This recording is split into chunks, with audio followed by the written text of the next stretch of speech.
안녕하십니까. 서울특별시의회 제284회 정례회 환경수자원위원회 의정활동 소식입니다. 원전 하나 줄이기 정책의 일환으로 최근 들어 태양광 미니발전소 설치가 활발해졌지만 관리 소홀로 민원이 끊이지 않는다고 합니다. 빛반사로 인한 빛공해와 미관상의 문제도 시민들을 불편하게 한다고 하는데요. 미래 에너지로 각광받고 있는 태양광 사업 추진도 중요하지만 시민 불편을 최소화할 수 있는 기술적 해법도 함께 연구되어야 하지 않을까 생각하면서 제284회 서울특별시의회 정례회 환경수자원위원회 의정활동 소식 지금부터 시작하겠습니다. 환경수자원위원회가 추진 잠정 중단된 서울대공원 태양광 발전단지 사업의 재개를 위해 노력해줄 것을 당부했습니다. 환경수자원위원회는 2018년도 서울에너지공사 소관행정사무감사에서 과천시 의회와 시민들의 반발로 사업 진행이 잠정 중단된 서울대공원 태양광 발전단지 사업에 대해 충분히 협의해 오해를 풀고 사업을 재개할 수 있도록 해달라고 주문했습니다. 과천시에서 공청회를 할 경우에 우리 공사에서 가서 그분들이 무언가를 요구하는 부분이 없지 않아 있을 거거든요. 예, 무조건 반대하는 게 아니거든요. 당초 서울에너지공사는 서울대공원 주차장 부지 16만 제곱미터 중 9만 제곱미터가량을 10메가와트 규모의 태양광 발전단지로 조성할 계획이었지만 과천시 의회와 주민들이 건강과 경관 훼손 우려 등을 이유로 반발해 현재까지 사업 진행이 잠정 중단된 상태입니다. 태양광 사업 외에도 신재생에너지 분야에 보다 광범위한 확대가 필요하다는 지적도 이어졌습니다.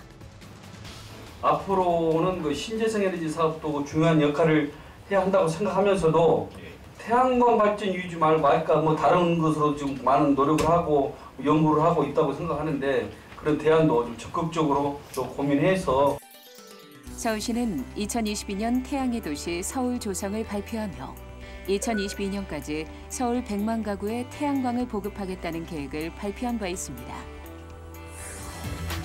환경수자원위원회가 한강공원 테니스장이 특정인들의 전유물로 전락했다고 지적했습니다.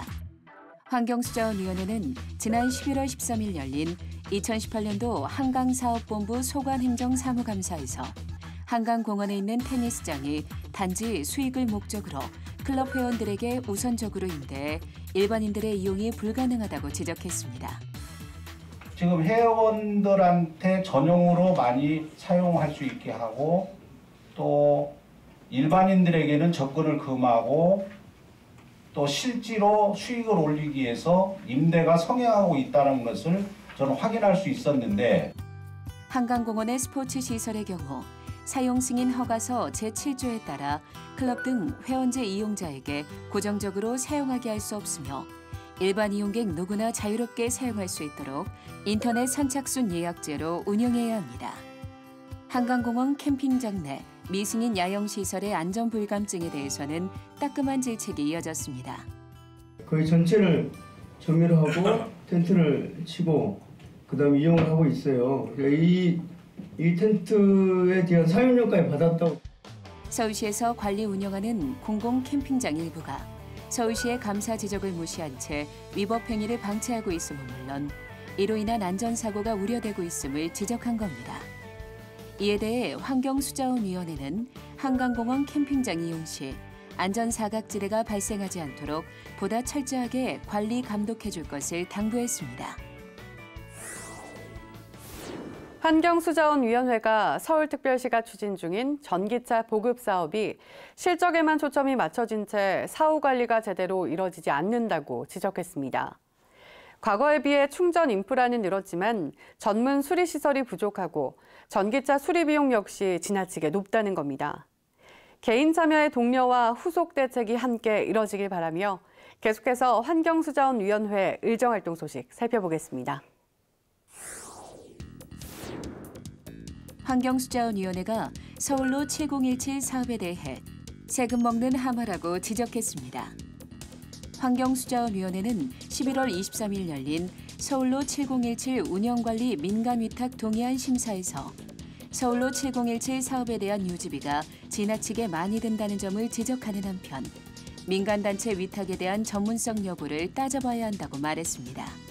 세금 먹는 하마다 이런 말씀을 안 드릴 수가 없네요. 위탁을 하고 싶은 이유가 전문성을 갖춘 민간 단체예요. 그러면 본 의원이 궁금한 것은 이 전문성이라는 게 수목유지인가요? 서울시는 서울로 7017의 안전, 수목관리와 프로그램을 민간단체에 위탁해 운영 효율을 높이겠다는 방침을 밝힌 바 있습니다. 서울로 7017 민간위탁 관련해 부실한 자료 제출도 도마 위에 올랐습니다. 3년 위탁하게 되면요, 3년 동안 발생하게 될 효량을 표로 만들어서 우리가 제출을 해줘야 돼요. 그렇지 않습니까? 앞으로 이게 동의안이라는 것이 3년 동안에 일어난 일을 미리 예측을 하고 판단해야 되는 겁니다. 그건 이건 뭐 3년 위탁한다고 하면서 6개월짜리 소요 예산만 덜렁 주셨어요. 뭘 보고 판단합니다. 한편 환경수자원위원회는 서울로 7017이 비록 성공하지 못한 재생사업이지만 그럼에도 불구하고 보행로 확대 및 인근과의 연계사업 등 관광객 유치를 위해 보다 포괄적인 정책 검토를 해줄 것을 당부했습니다. 환경수자원위원회가 일상생활에서 발생하는 누수에 대해 개선책을 마련해달라고 주문했습니다. 환경수자원위원회는 지난 11월 27일 열린 2019년도 상수도 사업본부 소관 예산안 예비심사에서 누수 진단 관련 예산이 줄어든 것을 지적하며 적은 예산 대비 효과적인 누수 방지 대책 마련을 촉구했습니다. 화장실 용수에 대한 효과적인 절수 방안을 연구해달라는 주문도 이어졌습니다. 18리터면 6리터에서 3배가 새는데 이런 부분의 절수 방안을 좀 찾아야 될 거다, 구체적으로. 조례도 좀 쳐다봐야 되고 해야 될 거로 보는데 그런 부분의 연구는 안 해보시는 겁니까? 실제 화장실 용수의 경우 6리터 이하로 사용 수량을 규정하는 절수형 양변기에 비해 일반형 양변기의 경우 18리터의 물이 사용됩니다. 한편 수질 관리에 대해서는 질소 세척 등 신기술 공법을 적극적으로 활용해 세계 최고 품질의 수돗물을 공급할 수 있도록 노력해달라고 당부했습니다. 서울시가 미세먼지와 온실가스 배출량을 감소시켜서 지구온난화를 방지하겠다고 시작한 자발적인 에너지 절약 운동인 에코 마일리지 사업이 부실하게 운영되고 있다는 지적입니다. 서울특별시의 25%가 넘는 세대가 가입했지만 오히려 에너지 사용량이 증가한 것인데요. 좋은 정책을 만드는 것도 중요하지만 그 정책이 효과를 내기 위해 무엇이 필요한가를 더 고민해야 할 것 같습니다. 제284회 서울특별시의회 정례회 환경수자원위원회 의정활동 소식은 여기까지입니다. 시청해주신 여러분 고맙습니다.